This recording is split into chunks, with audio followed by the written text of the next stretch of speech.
কোরআন শরীফে আছে, আল্লাহ বলছেন আমি মানুষের অবস্থা দিন বদলাই, আমি আল্লাহ সময় বদলাই, সময় বদলাই। কোরআন শরীফে আছে সূরা হুদের মধ্যে আল্লাহ বলেন আমি কখনো বান্দাকে কষ্ট আর মুসিবতের পরে সুখ এনে দেই। আবার আল্লাহই বলছে আমি কখনো বান্দাকে সুখ আর আনন্দ আর ফুর্তির পরে দুঃখ এনে দেই, দুঃখ এনে দেই। হ্যাঁ হ্যাঁ, আমি আল্লাহ এনে দেই, অবস্থার পরিবর্তন করি। সুখের দুনিয়া কখনো দুঃখে ভরে যায়, দুঃখের দুনিয়া কখনো সুখে ভরে যায়। আনন্দ মুখর মানুষ হয়তো কখনো অজরে চোখের পানি ফেলে, আবার কাঁদতেছিল বান্দা হয়তো, আবার কখনো আনন্দে হাসে। আল্লাহ বলেন আমি সময় বদলাই, আমি ঋতু বদলাই, আমি সময় বদলাই। একবার রাত আনি আবার দিন আনি, একবার আলো আনি আবার অন্ধকার আনি, একবার রোদ আনি আবার বৃষ্টি আনি, একবার সকাল বানাই আবার বিকেল বানাই, একবার দুপুর বানাই আবার রাত্রি বানাই। ঠিক তেমনি ভাবে প্রতি মুহূর্তে যেহেতু আমি আমার এই পৃথিবীতে অবস্থার পরিবর্তন করছি, তাহলে ইমানদার মনে রেখো, ঘাবড়ায়ও না। ইমানের বিজয়, কালেমার বিজয়, ইসলামের বিজয়, আল্লাহর দ্বীনের সম্মান, ওলামা, দ্বীনওয়ালা, কোরআনওয়ালা, সেজদাওয়ালাদের সম্মানের দিনও খুব কাছে গেছে ইনশাআল্লাহ। তোমরা গুনাহ ছাড়ো, অসভ্যতার সীমা ছাড়াই যাচ্ছ তোমরা। 24 ঘন্টায় যাদের এক ওয়াক্ত নামাজ পড়তে মন চায় না, নাফরমান সন্তান, মনে রাখিস সীমা ছাড়াই যাচ্ছ। 24 ঘন্টা যারা নারী ছাড়া, ছবি ছাড়া, মোবাইলের উলঙ্গ দৃশ্য ছাড়া যাদের রাত কাটে না, দিন কাটে না, নাফরমান, মনে রাখিস সীমা ছাড়াই গেছে।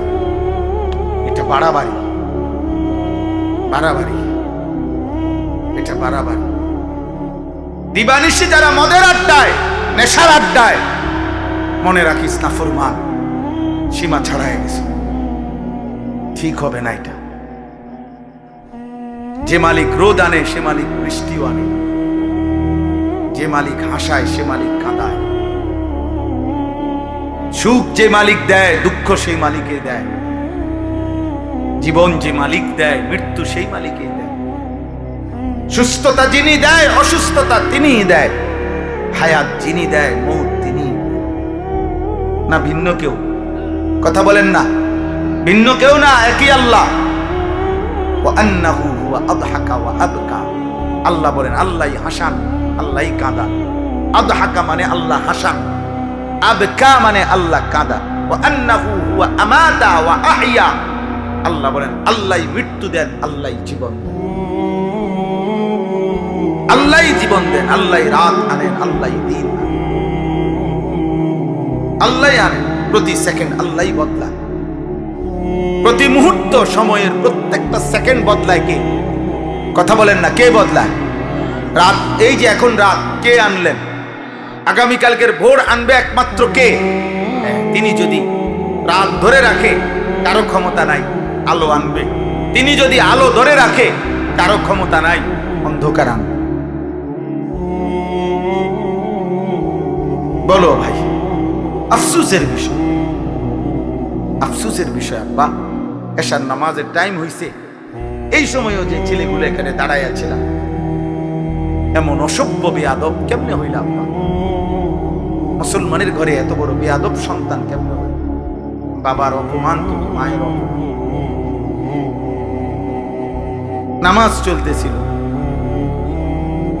এখন ওয়াজ শুনতে আসছে। কি ওয়াজ শুনবা?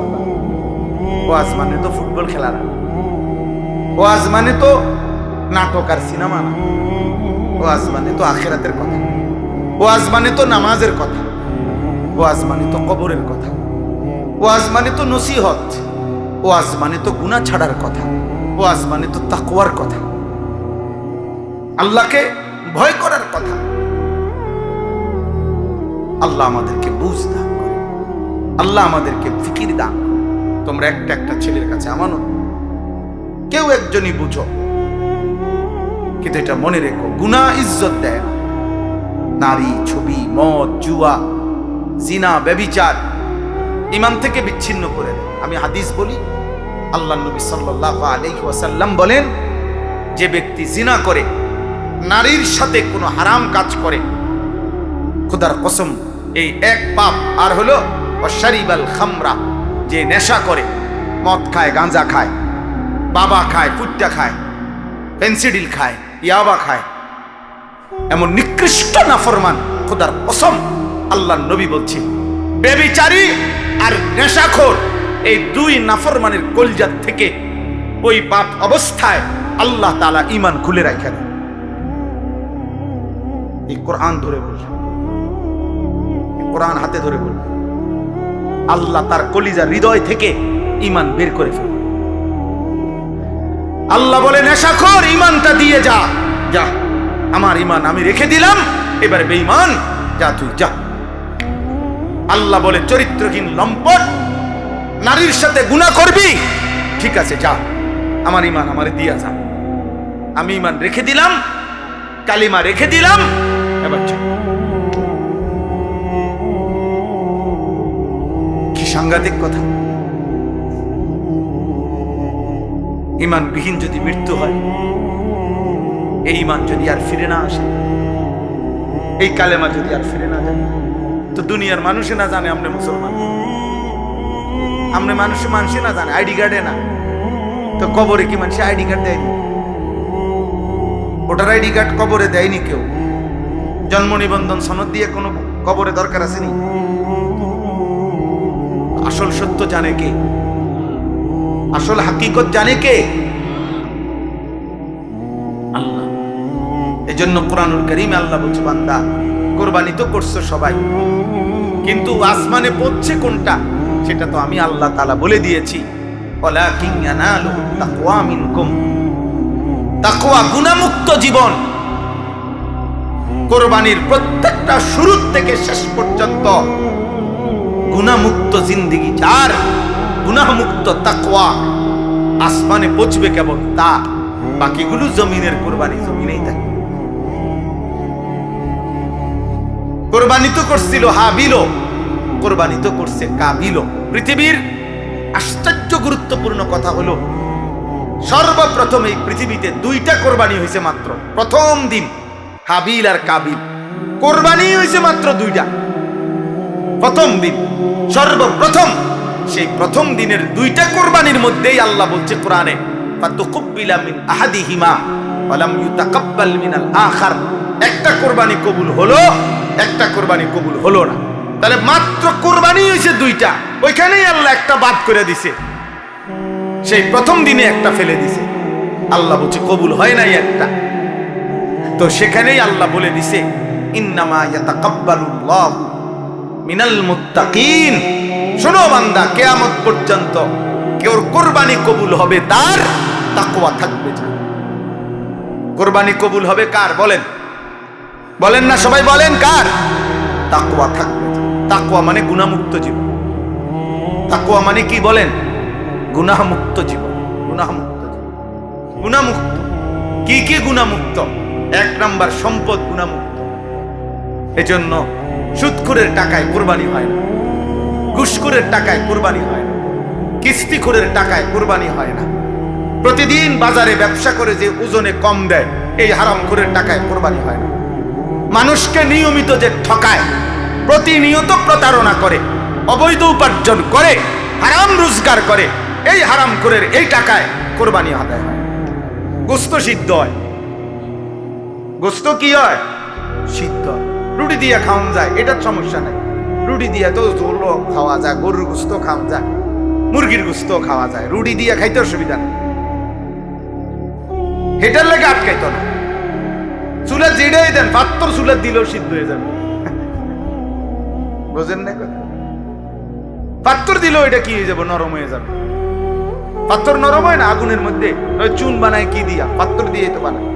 আমি নিজ চোখে দেখছি, সুনামগঞ্জ ছাতক চুনের ফ্যাক্টরি, এরকম বড় বড় পাথর, এগুলাই ভাঙ্গা ভাঙ্গা, এগুলাই কি হয়? চুন বানায়। পাথর এই আগুনের মধ্যে গলে গলে নরম হয়, এগুলোর মধ্যে মেডিসিন কেমিক্যাল দেয়, তো এরপরে চুন হয়। এই জন্য মূলত যে চুন খায় সে পাথরে। হ্যাঁ হ্যাঁ মা, সত্য কথাই, আপনি জিজ্ঞাসা করেন না।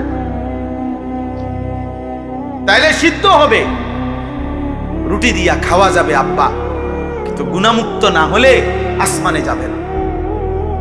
ইন্নামা ইয়াতাকাব্বালুল্লাহু মিনাল মুত্তাকিন, নিশ্চয়ই আল্লাহ কুরবানি কবুল করবে তার, তাকওয়া থাকবে যার। সমস্ত আমলের মধ্যে এই কথাটাই আজকে পড়ছি, সমস্ত ইবাদতের মধ্যে এক মুসলমান, খোদার কসম, এক মুসলমানের জিন্দেগীর সবকিছুতে মনে রাখতে হবে তাকওয়া হলো তার প্রথম প্রধান তার নজর। আমি মুসলমান, আমার ওযু, গোসল, নামাজ, রোজা, হজ, যাকাত, ঈদ, কুরবানি, জিকির, তেলাওয়াত, দান, সাদাকা, আমার ঘর, আমার সংসার, আমার বউ, আমার ছেলে মেয়ে, আমার বাজার, আমার ব্যবসা, আমার প্রবাস জীবন, আমার দেশের জীবন, আমার চাকরি, আমার রাজনীতি, আমার সংসার, যা করছি, মুসলমান যদি পরিচয় থাকে তাকে খেয়াল রাখতে হবে গুনাহ যেন না হয়, গুনাহ যেন না হয়, গুনাহ যেন না হয়, গুনাহ যেন। তাকওয়া, এরই নাম তাকওয়া। তাকওয়া শুধু কুরবানিতে না, তাকওয়া নামাজেও, তাকওয়া রোজাতেও, তাকওয়া হজ্জেও, তাকওয়া জিকিরেও, তাকওয়া তেলাওয়াতেও, তাকওয়া কোরআনুল কারীমের তেলাওয়াতেও, তাকওয়া দান সাদকাতেও, তাকওয়া রাজনীতিতেও, তাকওয়া সংসারেও, তাকওয়া স্বামী স্ত্রীর মেলামেশাতেও, তাকওয়া ছেলেপেলের ক্ষেত্রেও, তাকওয়া উপার্জনের সব ক্ষেত্রে, সর্বত্র।